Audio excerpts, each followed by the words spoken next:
नमस्कार दोस्तों, मैं डॉक्टर अमित आर्य होम्योपैथिक पंजाब से आपका स्वागत करता हूं। दोस्तों, आज हम बात करेंगे किडनी की एक बीमारी जिसे किडनी फेल होना या क्रोनिक किडनी डिजीज सीकेडी कहा जाता है।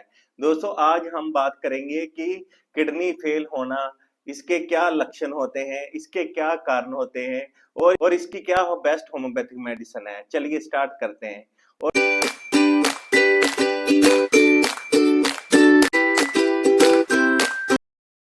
दोस्तों, अगर आप मेरे चैनल पर नए हैं तो प्लीज मेरे चैनल को सब्सक्राइब करिए और साथ में बेल वाला बटन जरूर दबाना, क्योंकि जब मेरा नया वीडियो आएगा तो आपको नोटिफिकेशन मिल जाएगा और आपको पता लग जाएगा और आपको मैसेज आ जाएगा।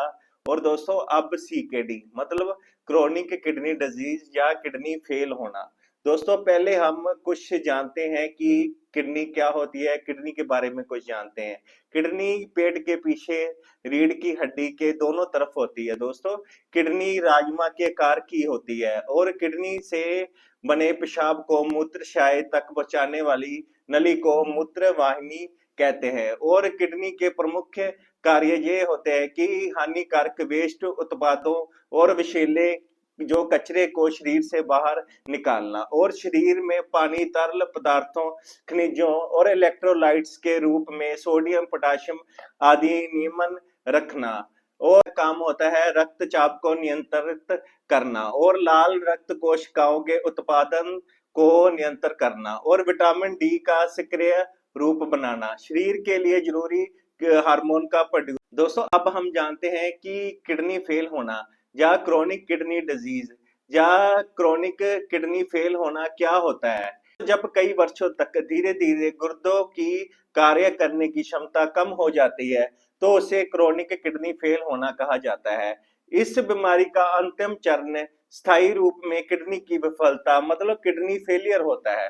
क्रोनिक किडनी फेल होने को क्रोनिक रीनियर जो विफलता या क्रोनिक रीनियर फेलियर, क्रोनिक रीनियर रीनल रोग, क्रोनिक रीनल डिजीज के रूप में भी जाना जाता है।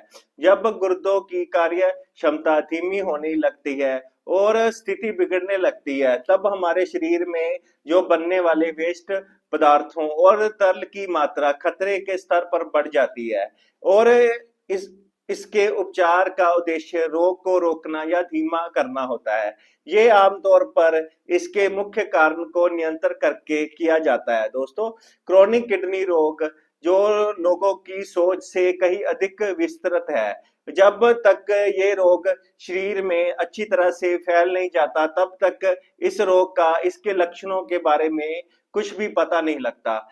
तब किडनी अपनी क्षमता से 75% जो प्रतिशत कम काम करती है, तब लोग ये महसूस कर पाते हैं कि उन्हें गुर्दों की बीमारी हो गई है।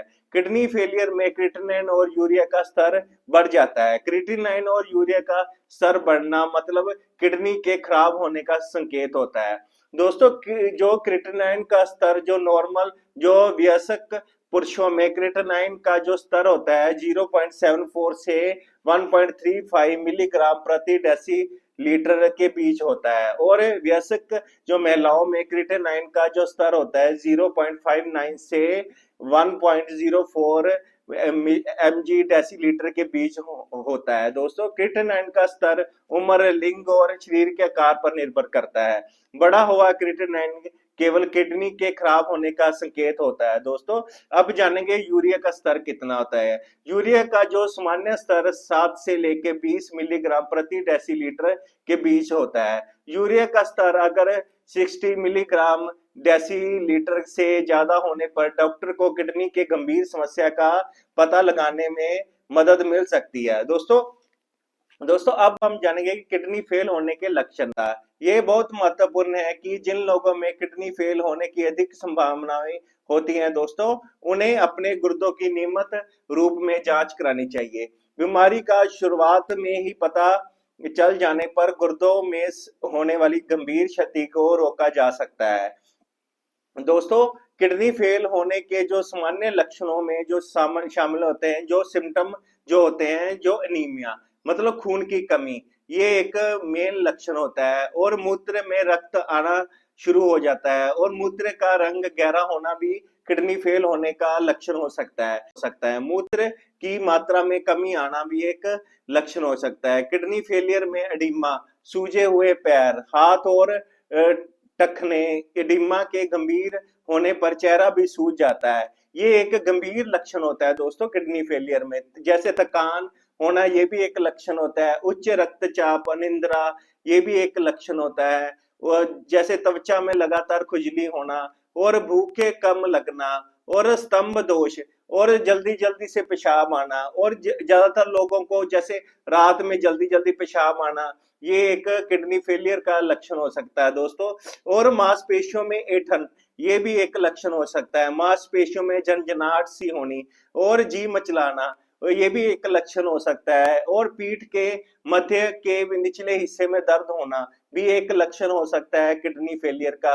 और दोस्तों मूत्र में प्रोटीन आना भी एक लक्षण हो सकता है। और शरीर के वजन में अचानक बदलाव आना, मतलब वजन कम होना या ज्यादा होना भी किडनी फेलियर का एक लक्षण हो सकता है दोस्तों। अचानक सिर दर्द होना भी एक लक्षण हो सकता है दोस्तों, ये किडनी फेलियर का। दोस्तों अब हम जानेंगे कि किडनी फेलियर के क्या कारण होते हैं और क्या कोज होते हैं, मतलब क्रोनिक किडनी डिजीज सीकेडी के क्या कोज होता है। जो दोस्तों सीकेडी जैसे बीमारी का जो मेन जो कारण होता है मधुमेह, मतलब डायबिटीज। किडनी फेल होने में मधुमेह के प्रकार 1 या 2 से जोड़ा गया है दोस्तों। यदि रोगी का मधुमेह सही तरीके से नियंत्रण नहीं है तो चीनी, ग्लूकोज की अधिकतर मात्रा रक्त में जमा हो सकती है। किडनी की बीमारी मधुमेह के पहले 10 सालों में आम नहीं होती है। ये बीमारी आमतौर पर दोस्तों मधुमेह के निदान के 15-25 साल बाद होती है। और दूसरा कारण होता है दोस्तों उच्च रक्तचाप। उच्च रक्तचाप करके भी जो किडनी फेलियर का बहुत बड़ा ये एक कारण होता है, या हाई ब्लड प्रेशर करके भी किडनी फेलियर हो सकता है। और अगला कारण होता है बाधित मूत्र प्रभाव। यदि मूत्र प्रभाव को रोक दिया जाता है तो वह मूत्राशय में वापस किडनी में जाकर जमा हो जाता है।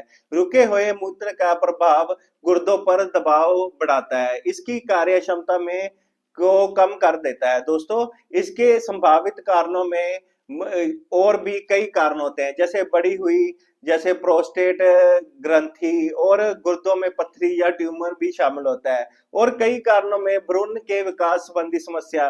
दोस्तों अगर गर्भ में विकसित हो रहे शिशु के गुर्दों को सही प्रकार से विकसित नहीं होते हैं तो ये भी एक कारण होता है किडनी फेलियर का। और जैसे मलेरिया और पीला बुखार भी एक गुर्दे के कार्य में बाधा डालने के लिए जिम्मेवार होते हैं दोस्तों। कुछ दवाएं जैसे उदाहरण के लिए जैसे NSAID, जैसे पेन किलर, जैसे एस्प्रिन, या जैसे आइब्रूफन का अधिकतर जैसे ज्यादातर उपयोग करना भी एक कारण हो सकता है। ज्यादा मादक द्रव्यों का सेवन करना, जैसे कई लोग हेरोइन या कोकीन का सेवन करते हैं, इसके कारण भी किडनी फेलियर का कारण हो सकता है।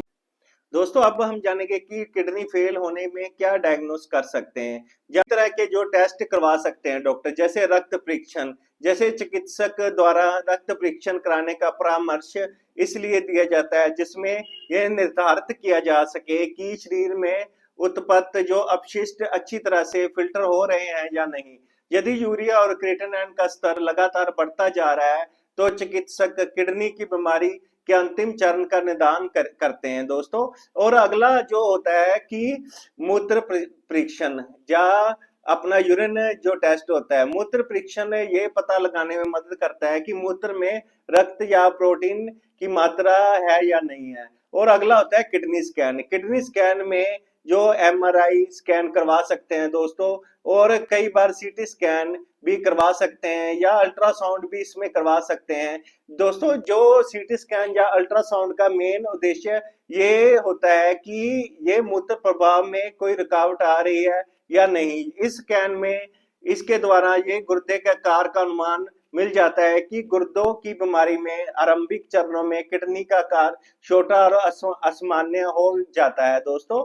और अगला होता है ग्लोमेरुलर फिल्ट्रेशन रेट, GFR जिसे कहा जाता है। ये मरीज के रक्त और मूत्र में अपशिष्ट उत्पादों के स्तर को मापने में काम करता है। GFR ये अनुमान लगाता है कि कितने मिलीलीटर अपशिष्ट किडनी द्वारा प्रति मिनट फिल्टर किया जा सकता है। और आमतौर पर एक स्वस्थ व्यक्ति के गुर्दे 90 मिलीलीटर से अधिक अपशिष्ट प्रति मिनट फिल्टर कर सकते हैं। और हम बात करेंगे किडनी फेलियर का ट्रीटमेंट। होम्योपैथी में किडनी फेलियर का बेस्ट ट्रीटमेंट है।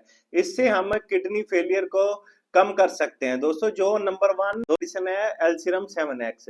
रेकवेग एल्सीरम 7x मूत्र प्रभाव को बढ़ाने में उपयोगी है, जो मूत्र संबंधी परेशानियों को कम करने में मदद करता है, जिसमें व्यक्ति को आराम और कल्याण जो बढ़ता है। दोस्तों गुर्दों की समस्याओं के लिए विशेष ये हेल्प करता है। दोस्तों गुर्दों की बीमारियां जैसे कि नेफ्रोटिक सिंड्रोम से निपटने में प्रभावी है। दोस्तों इसकी 20-20 बूंदें अगर सुबह शाम 1 महीने तक लेते हैं तो बहुत बढ़िया जो किडनी फेलियर में आराम मिलता है। दूसरी मेडिसिन है एपिसमेल 30। अगर पूरे शरीर में सूजन रहती हो, खासकर चेहरे और आंखों पर सूजन रहती हो और पेशाब में रुकावट होती हो, जिससे बार बार पेशाब आने की चाह होती हो परंतु पेशाब कम आता हो, तो और प्यास नहीं लगती है और पसीना नहीं आता हो, पेशाब में जलन होती है, तो दोस्तों पेशाब में एल्ब्यूमिन की मात्रा ज्यादा बढ़ जाती हो और रोगी को गर्मी सहन नहीं होती हो, कभी कभी पेशाब बिल्कुल बंद हो जाता है और सिर, कमर और हाथ पैरों में दर्द रहता हो,